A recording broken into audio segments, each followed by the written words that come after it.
José Aldo and Conor McGregor. José Aldo was 17 the first time he slept on the floor of a gym in Rio de Janeiro. He did it because he had nowhere else to go, and he went on doing it for a considerable while. He had come down from Manaus, which sits 900 miles up the Amazon and can only really be reached by boat or by aeroplane, and where his father laid bricks and did carpentry, and there were several children and very little money. There had been an accident with a barbecue when Aldo was small, and it left a mark down one side of his face that photographers have never stopped noticing, and that he has never once wanted to discuss. He played football and was apparently rather good. He also fought in the street enough that somebody sensibly redirected him into a jiu-jitsu academy, where at least it could be supervised. And he took to that in the way people occasionally do when they meet the exact activity their body was assembled for. By his mid-teens, he had decided, with the total unearned confidence available only to teenagers, that this would be his living, which meant leaving, because whatever was happening in Brazilian martial arts in those years was happening in Rio, and Rio was 1,000 miles and an entire social class away. He went anyway, with almost nothing, and slept on the mats. 6,000 miles northeast, and about 18 months behind him, a boy in a Dublin housing scheme called Crumlin was working through his own version of the same arithmetic. Conor McGregor would leave school at 16 for an apprenticeship as a plumber, which he hated with a completeness that has not faded in 20 years, and he would spend his evenings in a cold industrial unit on the edge of the city with a quiet engineering graduate who taught jiu-jitsu out of it. The two of them met once in Las Vegas on a night in December. The meeting lasted 13 seconds. Part 1. Nova Union. The academy Aldo found his way to was called Nova Union, New Union, and it had been founded in Rio some years earlier by a former competitor named Andre Pederneiras, whom everyone calls Dede. Nova Union had a particular character. It was not one of the glamorous coastal academies. It sat up in the hills, and it had a reputation for turning out small fighters, bantamweights and featherweights, in an era when nobody was much interested in bantamweights and featherweights, because the large promotions did not have divisions for them, and the money was all further up the scale. What Pederneiras had, however, was an unusually complete idea of what a fighter should be. He did not believe in a jiu-jitsu man who could not strike, or a striker who could be taken down. And he had an idea about featherweights specifically, that the smaller weight classes rewarded pace and volume in a way the heavier ones did not, and that the correct thing to build was a fighter who could maintain a high output for 25 minutes without slowing. Aldo arrived into this, and had for a while a fairly miserable time of it. He worked whatever jobs were available. There is a well-worn story about him cleaning the mats in exchange for training, and whether or not the details are exact, the substance is not in dispute. He was a teenager alone in an enormous city, with no money and no fallback, doing the only thing he had. He also, in this period, began to lose the football player and acquire the fighter. And what Pederneiras built out of him over the following 4 or 5 years was one of the most technically coherent athletes the sport has produced. Part 2. How Aldo actually fought. It is worth spending some time on this, because the way Aldo won fights is more interesting than the fact that he won them, and because it will matter enormously later on. Begin with the legs. A low kick, a Thai-style round kick to the outside of an opponent's lead thigh, is not a punch thrown with the foot. The kicker steps the support foot out at an angle, which opens the hips. The hips rotate. The leg follows the hips as a single rigid segment, rather than whipping from the knee. And the point of contact is not the foot at all, but the shin, several inches above the ankle, where the bone is dense and there is almost no soft tissue. Done correctly, the kicker is essentially swinging a length of bone on the end of a body's worth of rotation. Done incorrectly, with the knee or without the hips, or with the foot, it does very little and hurts the person throwing it. Aldo threw this kick better than almost anyone, and he threw it at two specific targets, alternating between them. The first was the outside of the thigh, roughly halfway between hip and knee, where the sciatic nerve runs relatively near the surface, and where repeated contact makes the leg unreliable. The second was the inside of the thigh, which is a much less common target and considerably harder to defend, because a fighter's natural checking motion, lifting the shin to meet the kick, protects the outside and leaves the inside available. The consequence was that a man fighting Aldo could not solve the problem by adjusting his stance. Narrow the stance to protect the inside, and the outside opens. Turn the lead knee out to protect the outside, and the inside is exposed. There was no configuration of the legs that answered both, and Aldo was patient about it. He did not seek an ending. He would land 4 or 5 in a round, accepting whatever came back, on the understanding that this was a 5-round investment, and the return would arrive somewhere in the 4th. Then the takedown defense. This is the less visible half of him, and the more remarkable one. Aldo's grappling background was in jiu-jitsu, which is not the same thing as wrestling, and does not on its own teach a man to stay standing. What he developed instead was a set of specific reactions built around timing rather than strength.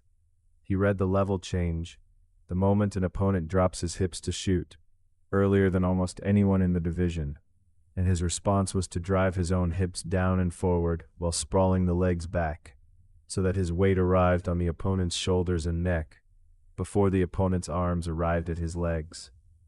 From there he would either circle away, or more often, use the front headlock to turn the man toward the fence and stand up. The effect on his opponents was psychological as much as physical. American wrestlers who had built entire careers on the certainty that they could take a striker down would attempt it twice, fail twice, and then be facing a man who kicked legs for a living, with no plan. And then the striking on the feet, which was the fastest thing in the division. Aldo's hands were quick, genuinely measurably quick. And he threw them in short combinations off a very small amount of preparation. But the thing that made him difficult was that everything came from the same place. The kick and the cross began identically. There was no separate wind-up for either, so an opponent's guard was always solving the wrong problem. If there was a flaw, and there was, it was in the last 5 minutes. Aldo's output dropped in championship rounds, partly conditioning, partly a deliberate conservatism, once a lead was secure, and in several of his fights, the final round belongs to the other man. It never cost him. It was noticed, Part 3, what the WEC was. Before the UFC had a featherweight division, the place where featherweights fought was a promotion called World Extreme Cage Fighting. It had begun modestly, running shows in a casino in California, and it was bought in 2006 by Zuffa, the company that owned the UFC. The intention was not entirely clear even to the people who did it. What emerged was a sister promotion that took the weight classes the UFC did not use, bantamweight, featherweight, lightweight, and ran them on cable television, in a cage painted blue rather than black, in front of crowds of a few thousand. The fighters were paid poorly. The events were, almost without exception, better than the UFC's. There is a reason people who were watching in those years speak about the WEC with real affection. The smaller men fought at a pace the heavier divisions could not sustain, and the promotion, having nothing to lose, matched them against each other constantly. The featherweight division in that period was dominated by American collegiate wrestlers. The template was established, and it worked. Take the opponent down, control him, win rounds. Uriah Faber had done it, Mike Brown was doing it, and into that, in the middle of 2008, walked a 21-year-old from Nova União who could not be taken down and who kicked legs. He debuted against an experienced Brazilian named Alexander Nogueira and stopped him in the second round. Over the following year, he beat Jonathan Brookins, Rolando Perez, and Chris Mickle, and the pattern in each was the same: a first round of measurement, a second round in which the legs began to fail. In the summer of 2009, he was matched with Cub Swanson to determine the next challenger for the title. The fight lasted 8 seconds, and the mechanism is worth explaining. because it was not luck. Both men came forward at the bell. Swanson, as most fighters do in the opening moment, was moving with his weight slightly forward and his eyes tracking the hands. Aldo closed the distance in 2 steps, and then rather than punching, jumped, driving off the lead leg and bringing both knees up together so that his body left the ground entirely and arrived at head height. A flying knee is normally an act of desperation because leaving the ground surrenders every option a fighter has. It works only when the opponent is moving forward and the timing is exact, and it works then because the fighter's own forward momentum is added to it, and because a man scanning for hands does not perceive a knee arriving on a vertical axis until it is too late to move. Aldo landed it flush. Swanson was on the canvas before he had thrown a punch, and Aldo had his title shot. Part 4. The Legs of Uriah Faber. Mike Brown was a strong, heavy-handed wrestler from American Top Team in Florida, and he had taken the championship from Faber and defended it twice. He and Aldo met in Las Vegas in the late autumn of 2009. The fight ran into the second round, and the pattern is familiar. Brown attempted his wrestling, Aldo defended it, and once Brown stopped shooting, Aldo took the back in a scramble and finished from there. At 23, he was the youngest champion in the promotion's history, which set up the following spring, the single most instructive fight of his career. Uriah Faber was the face of the WEC, a Californian with a wrestling background and an unusual, scrambling, improvisational style, extremely popular, extremely durable. The event was the only one the promotion ever put on pay-per-view, which meant it was, for the smaller weight classes, the biggest night that had ever existed. What followed was 25 minutes of a single idea, executed without variation. Aldo began kicking the lead leg in the first round and did not stop. He alternated inside and outside. He kicked off the jab, and off the counter, and cold, without setup, from a standstill. Faber attempted to check the kicks and could not do it consistently, because checking requires anticipation, and Aldo's kick left the floor with almost no preparatory motion. By the third round, Faber's lead leg was no longer taking his weight reliably. And this is the part that people who have never done it underestimate.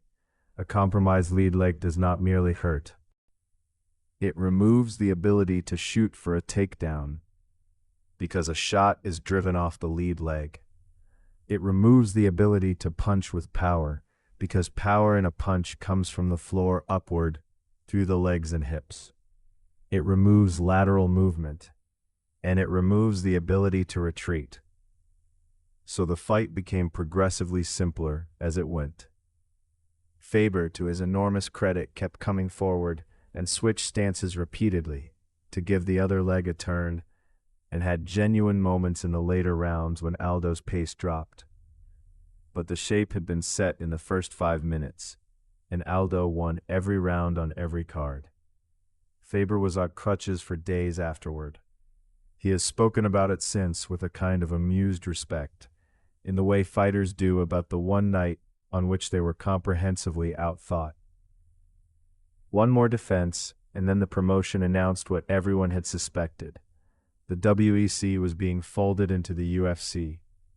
The lighter weight classes were coming across.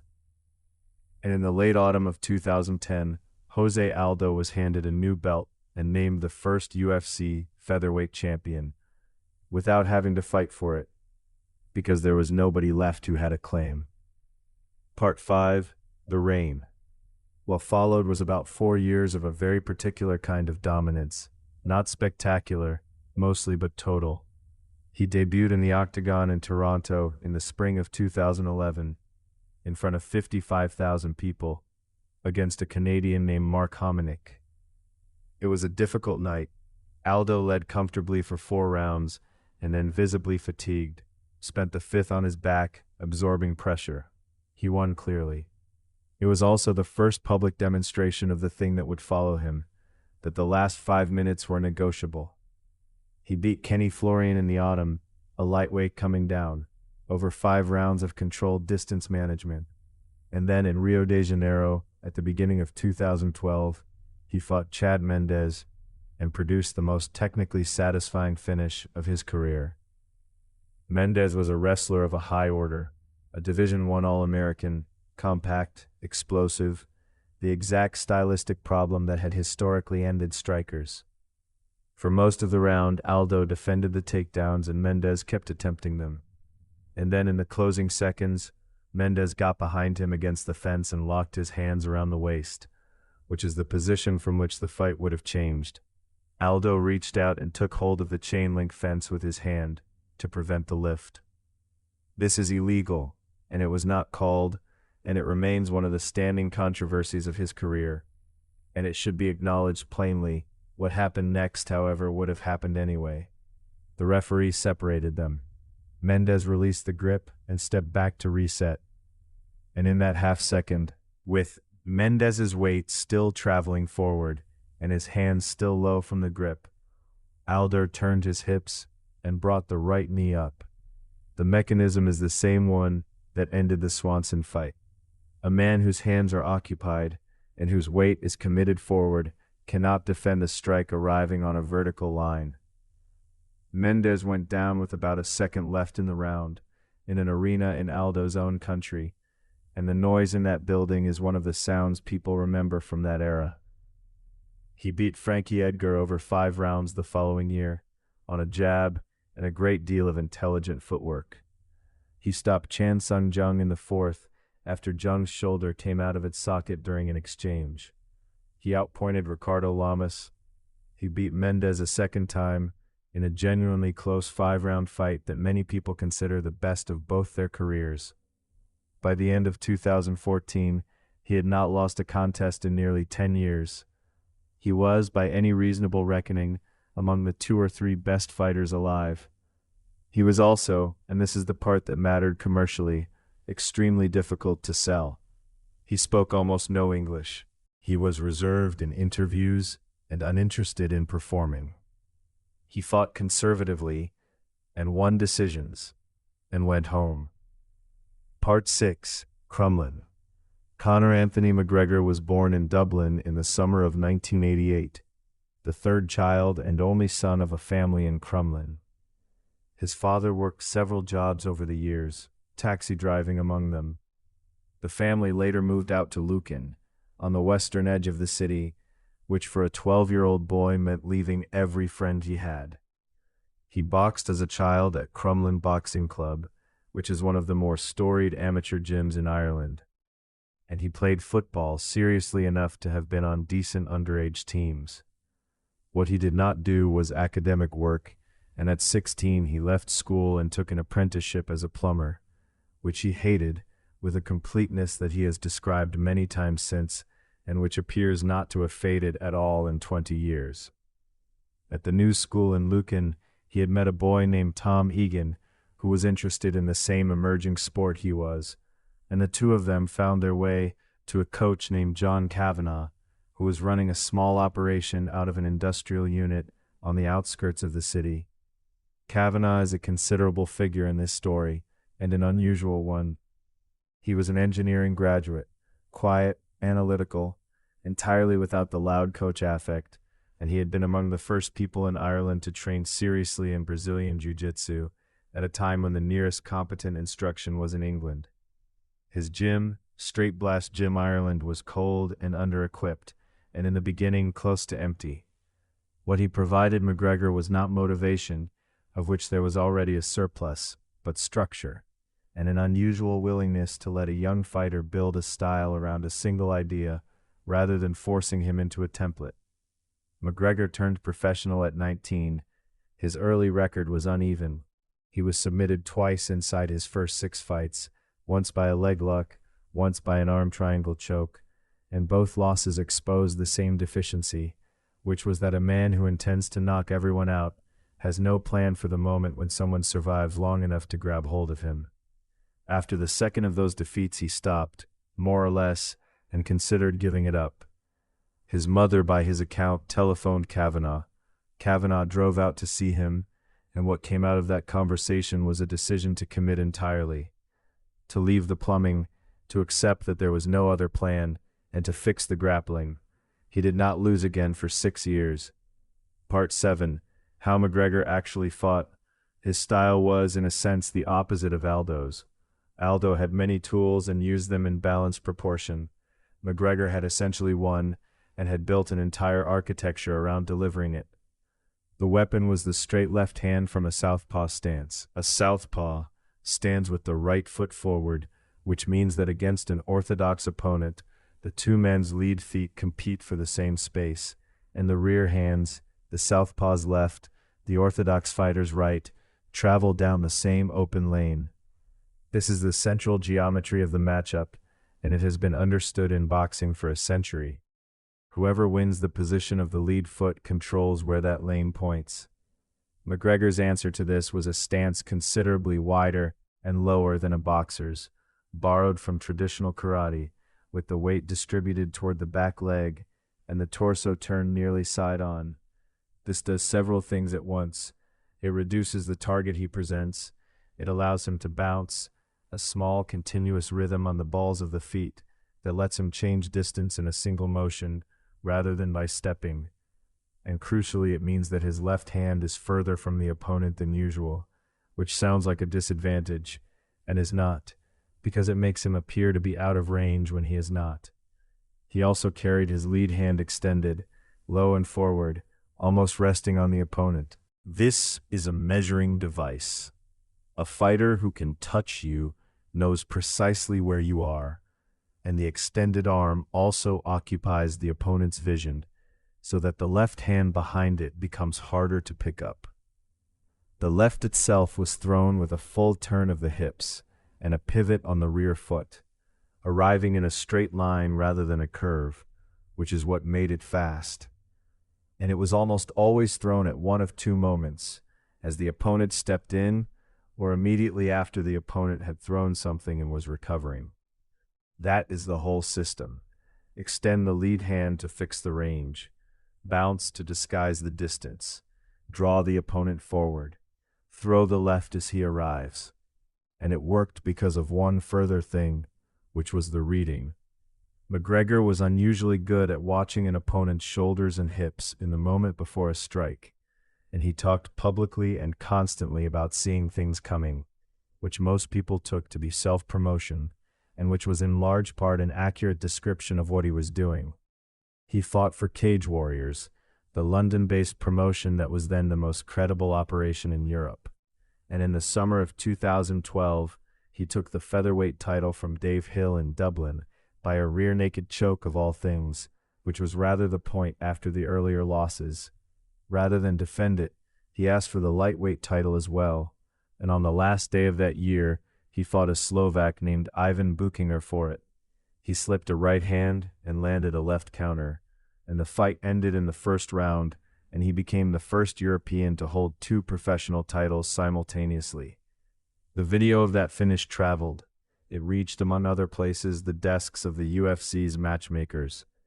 Part 8. The Blueprint. The promotion's president visited Dublin in the spring of the following year to receive an award, and was approached repeatedly by Irish people telling him to sign the two-belt Cage Warriors champion.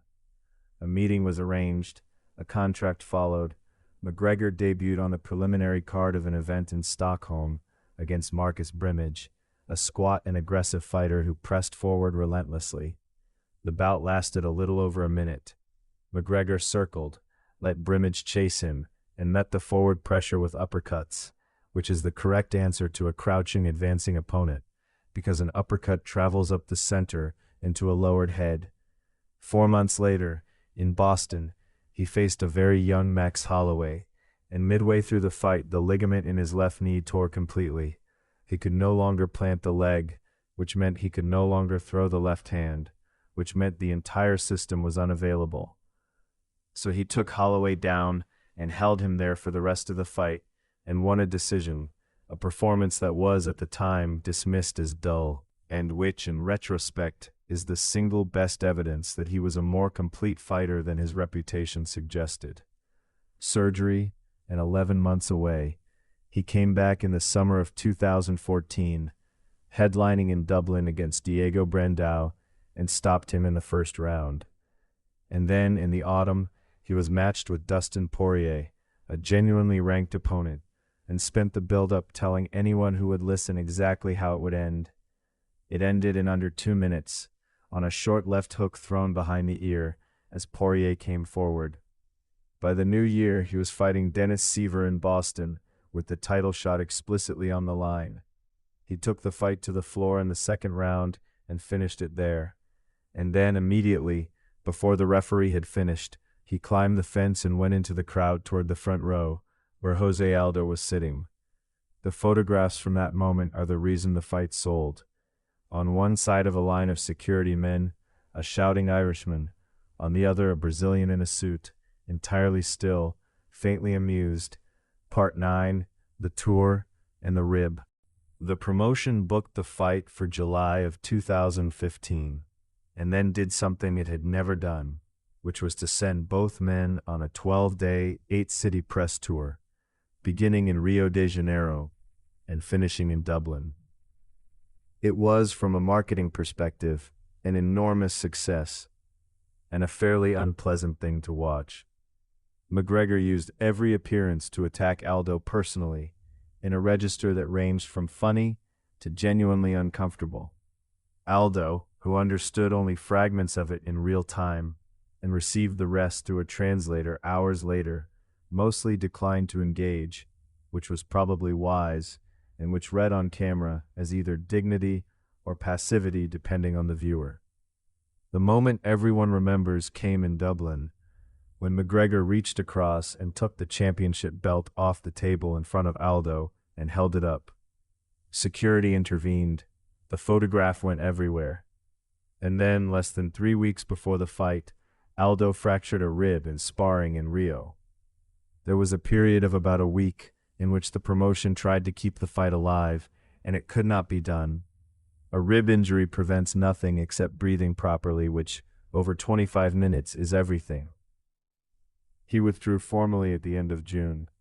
Chad Mendes took the fight on 11 days' notice for an interim title, and that contest deserves more attention than it usually gets, because it is the one in which McGregor's limitations were tested. Mendes took him down in both rounds and held him there. McGregor spent a considerable portion of the fight underneath a world-class wrestler, absorbing elbows, and did not panic. He worked back to his feet, and by the end of the second round, Mendes, who had trained for 11 days, not 11 weeks, was empty. McGregor landed the left hand, and it was over with 3 seconds remaining in the round. He had an interim belt. Aldo still had the real one. The fight had to happen. Part 10, The Fight. It was rescheduled for the 12th of December in Las Vegas, at the end of a year in which the promotion had built almost its entire calendar around one man. The week itself was quieter than the tour had been. Both men made the weight without difficulty. At the ceremonial stare-down, McGregor dropped into his wide karate stance, and Aldo, rather than ignore it, mirrored it back at him, and the two of them stood there mimicking each other until officials stepped in. On the night, Aldo walked out first, as the undisputed champion. McGregor followed. The referee was John McCarthy, who had been officiating since the beginning of the sport, and who gave his instructions in the middle of the cage in the way he always did. Now, the fight lasted 13 seconds, and understanding it properly takes rather longer than that. At the bell, both men moved to the center. McGregor settled immediately into his stance, wide, low, side on, right foot forward, left hand loaded at the hip, right hand extended out toward Aldo's face to establish the measurement. Aldo, orthodox, came forward. This is the first meaningful decision of the fight, and it is entirely characteristic of him. Aldo was, throughout his career, the man who walked forward. McGregor threw a left hand almost immediately. It fell short by some distance, and it was not intended to land. It was a rangefinder, a strike thrown deliberately at the edge of the distance, to see how the opponent reacts to it, and more importantly, to establish in the opponent's mind where the left hand can reach from. A fighter who sees a left fall 6 inches short will, for the next several seconds, calculate the danger zone 6 inches too close. Aldo then began his own attack. He threw a right hand, not a committed one, more a feint, intended to occupy McGregor's guard, and stepped forward with it, transferring his weight onto the front foot, loading his left hook. This was the correct fight plan. Aldo's speed was his advantage. Closing the distance on a longer fighter and working him side was the sound approach, and everyone in his corner had told him so. The difficulty is that the plan required him to arrive. As Aldo stepped in, McGregor did two things simultaneously, and the simultaneity is the whole thing. He shifted his weight slightly back over the rear leg, not a retreat, barely a movement, just enough to let the incoming pressure pass in front of him and to load the rear hip. And he fired the left cross over the top of Aldo's extending right arm. Over the top is the critical detail. Aldo's right hand was out in front of him, which meant his right shoulder was forward and low, which meant the line from McGregor's left hand to Aldo's jaw was open above it. This is precisely the lane the southpaw stance is designed to create, and McGregor had spent his entire professional life throwing into it. And then the arithmetic. Aldo was moving forward at whatever speed a man moves when committing to a hook. McGregor's fist was moving toward him. The forces do not average, they add. A counterpunch landed on an advancing opponent carries something close to twice the effective force of the same punch landed on a stationary one. And this is why counterfighters are dangerous, and why the instruction every coach gives is not to walk onto things. Aldo's own left hook did land. It caught McGregor high on the right cheek and opened a small cut there, and in a different sequence it might have been the story of the fight. But it landed a fraction late, and by then the outcome had already been decided somewhere in the previous tenth of a second. He went down forward. McGregor followed him to the floor and landed two short blows before McCarthy stepped between them and ended it. 13 seconds. It is still the fastest conclusion to a championship contest in the promotion's history, and given what would have to align for it to be beaten, it is likely to remain so for a long time. Coda. What people remember afterward is McGregor climbing the fence again, and the noise, and the Irish tricolor. What is more worth sitting with is Aldo, in the minutes after, sitting on the canvas with his hands over his face, a man who had not lost a fight in a decade, who had come 900 miles down a river from a bricklayer's house in Manaus, and whose entire career was going to be reduced in a great many people's memory to 13 seconds at the end of it. He did not retire. He fought on for the better part of another decade, in fact, won an interim title, was restored as undisputed champion when McGregor moved up and was stripped, lost the belt to Max Holloway, and then, in his 30s, did something genuinely admirable and rebuilt himself as a bantamweight, at which he fought for another title he did not win. He boxed afterward. He was eventually inducted into the promotion's Hall of Fame. He is, in the sober assessment of most people who follow the sport closely, still comfortably among the greatest fighters who have ever competed. McGregor went up a division and won a second championship, becoming the first man to hold two at once, and for about a year afterward, he was one of the most famous athletes on earth. What followed is a longer and considerably less tidy story. A boxing match, a loss in the desert to a Dagestani wrestler, a broken leg, and long stretches away, and it does not belong here. They have not fought again, and will not, and Manaus is still 900 miles up the river, encircled by forest, with its marble opera house, and its heavy air, and its rain that arrives all at once, and then stops. Crumlin is still a grid of red brick terraces on the south side of Dublin, where the light in December goes at about 4 in the afternoon. Two boys, born a year and a half apart, in two places that had nothing whatever to do with one another.